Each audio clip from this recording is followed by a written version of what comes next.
Facing a complex set of challenges that are testing humanity like never before, world leaders are meeting at the United Nations headquarters this week, in the shadow of Europe's first major war since World War II. For the first time in 3 years, the leaders will deliver their speeches in person, in the vast General Assembly Hall.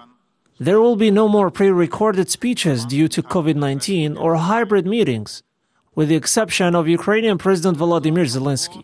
UN Secretary General Antonio Guterres spoke in New York City on Saturday before the UN General Assembly and affirmed that the world really needs to turn around in aspects including geopolitical division. The geopolitical divisions that we are witnessing today are terrible.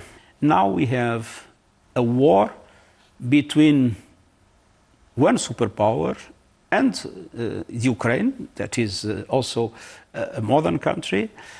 And we are talking of levels of devastation that are not possible in situations where the nature of the armaments and the military capacity in place are completely different.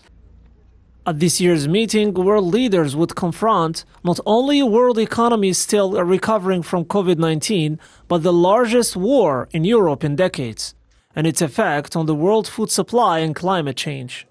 The General Assembly has itself repeatedly been taking up the issue of Ukraine since the start of the current outbreak of war in February. The sort of disruption that has been caused by the war in Ukraine, including not just, of course, the fighting, but the disruption, for example, in the supply of food and fertilizer around the world.